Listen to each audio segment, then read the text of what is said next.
বিশ্বের নামিদামি cricket bat মেরামত করে সুনাম কুড়িয়েছেন রাজশাহীর আফতাব শাহিন। ব্যাটের ডাক্তার নামে সবাই তাকে চেনেন। সেই আফতাবকে সাথে নিয়ে ক্রিকেটার মেহেদী মিরাজ আর ইমরুল কায়েস গড়ে তুলেছেন MKS নামের আন্তর্জাতিক মানের ব্যাট প্রস্তুতকারক প্রতিষ্ঠান, যে ব্যাট এরই মধ্যে ICC স্বীকৃতিও পেয়েছে।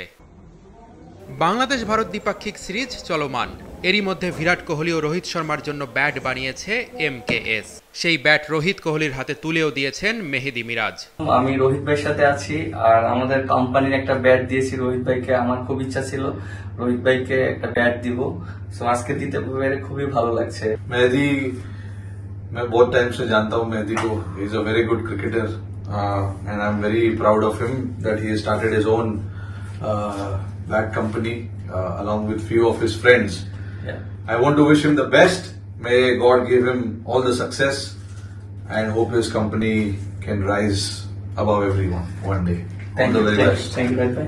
এটা দেখতে পাচ্ছেন যে এইটা হলো মোস্ট কমন। খালি চোখে দেখতে সব ব্যাট একই রকম মনে হলেও ওজন, হাতলের মাপ সবখানেই আছে ভিন্নতা। প্রতিটি ব্যাটের রয়েছে আলাদা বিশেষত্ব। ব্যাট বানানোটা বড় ফ্যাক্ট না, ফ্যাক্ট হলো যখন আমরা একটা ব্যাট প্রোভাইড করি কোনো প্লেয়ারকে, আগে শুনে নিয়ে সে কোন কন্ডিশনে খেলে, ওই কন্ডিশন অনুযায়ী তা আমাদেরকে ব্যাটটা ম্যানুফ্যাকচারিং করতে হয়।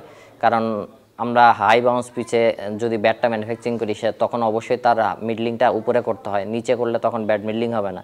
যখন এশিয়ার ভিতরে খেলা হয়, that means Bangladesh, India, Pakistan, এইসবের ক্ষেত্রে বলটা ওঠে কম, সেই ক্ষেত্রে এটার মিডলিংও নিচে করতে হয়। সে অনেক ম্যানুফ্যাকচারিং অনেক ইম্পর্টেন্ট পার্ট আছে। সো এইটা জানাটা অবশ্যই জরুরি, এটা সব ব্যাট মেকারের ক্ষেত্রেই অবশ্যই জানাটা উপকারী। এবারই প্রথম নয়, গেল বিশ্বকাপেও বাংলাদেশের MKS কোম্পানির ব্যাটে খেলেছেন ভারতের অনেক ক্রিকেটারই।